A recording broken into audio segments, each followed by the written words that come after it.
This is a new bit I want to do, interviewing some friends in the business so they can tell you some interesting stories. Let's check out this first one with Rich. I'm basically a picker, if you really want to think about it. I do a lot of auction to auction buying and selling. It's sort of how I came up in the business.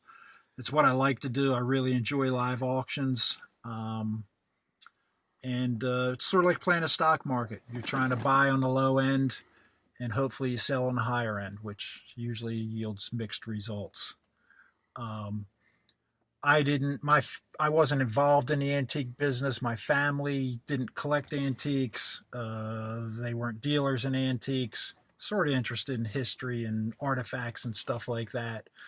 Um, I sort of got into it tooling around at flea markets while I was in college, and after that, um, I bought some things. I maybe fixed them up for myself. Um, and then I sold a few things and ran into a local dealer, and he sort of gave me the roadmap to how it might work for me. So um, before that, though, I was like everybody else. I graduated from college. I went out into the world of work, although I never in my life had any idea of what I wanted to do. There was nothing that was attractive to me, which it probably should have been a clue, but it wasn't. Um, so I just went and applied for jobs. And the first job I actually had after college is I worked briefly, they'll all be briefly for Frito Lay. And I sat down for the interview, and it was for a management trainee. And the general manager was pacing back and forth and said, "Rich, I got to tell you, Frito Lay is my life." And I instantly knew I was in the wrong place, but I worked there anyway until they sent me out on a sales route substituting for somebody, and I'm pretty sure everybody's still getting stale potato chips even now. Um, and that was the first one. And then my next one was I worked for an insurance company, Republic Insurance in Ballackinwood, Pennsylvania, as a claims adjuster trainee, suit and tie job.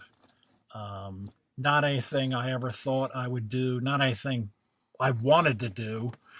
But I stayed there a while. They gave me a company car. I drove it to death because I was able to use it for personal use, which really wasn't good for them.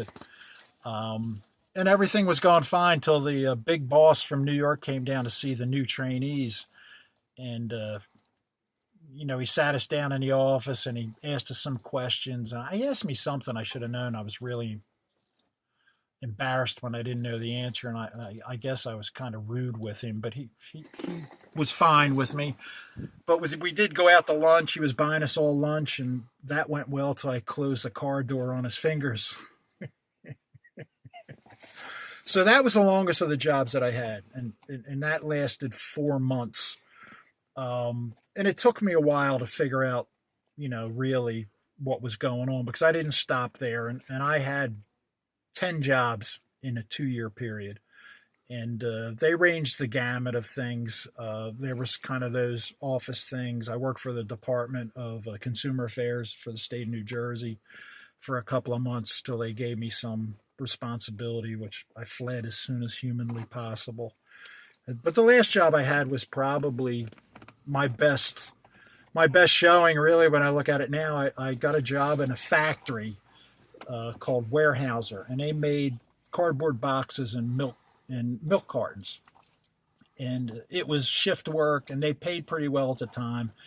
And at that point, I just needed a job, and I didn't really care. And so I reported for work, and they had me do some kind of minor stuff. At a certain point, after a couple hours, they sat me next to a guy that was running a machine that was involved in the production of cardboard boxes. And I sat there, and they said, "You watch Bob for a while."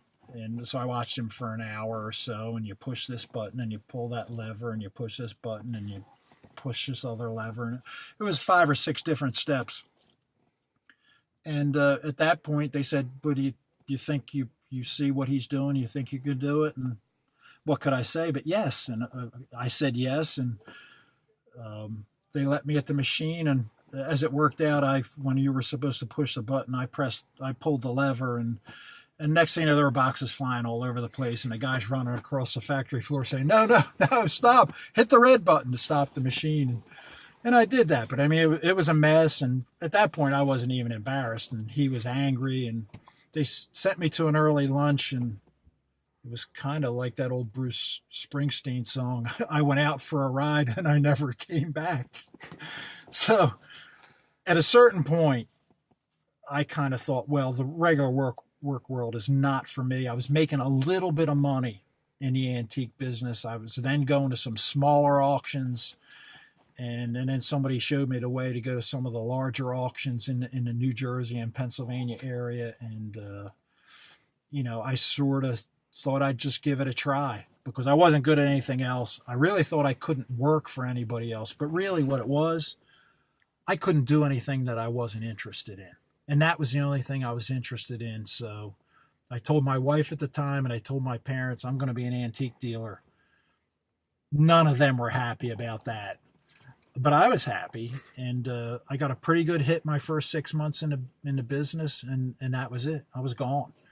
And 40 years later, I'm still looking for my next hit, maybe. You're on to wife number 2, though, correct? I am on to wife number 2. Wife number 1, who didn't like antiques, didn't work out. Not a surprise. Yeah, could not care less. But wife number 2, who I actually met at auction, is a show dealer, so she certainly understands the ups and the downs of the antique business. And I do a lot of picking for her, so we've really had fun doing it. And I do shows with her, but I'm the packer and the loader, and still the picker. And she's the eye for the show merchandise, and she's the eye, and I'm the guy. So, all right. So for the insurance job, you were there 4 months. How much of that was training? It was probably 3 months for sure. And they sent us out. Actually, in the beginning, what I did were insurance inspections. When they would insure, they were a property insurance company.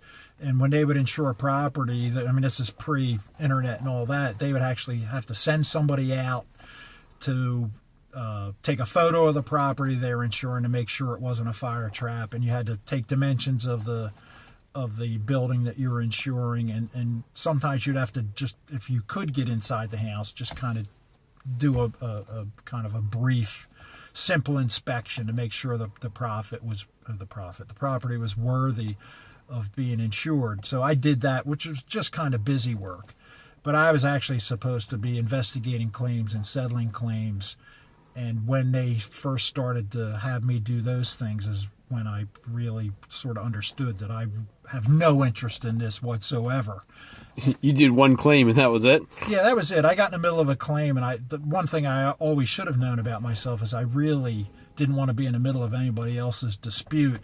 And as soon as I got in the middle of that and someone was going to be mad at me on either side, I checked out of that place pretty soon after that. So. And that's why you're an antique dealer, because we all get along. Well, no disputes at an auction. Yeah, but it's the part of the thing, the attraction is the independence of it, and you're a self-employed antique dealer. You make the decisions when you go, when you stay, where you go, when you leave, what you buy, what you don't buy. Am I in? Am I out? All those things are attractive to me, and they're all the things that I kind of love about it. And even though they don't always work out, and even though, there's over the years have been a number of people I probably wasn't happy with, and I'm sure there are plenty of people that weren't happy with me and probably still aren't.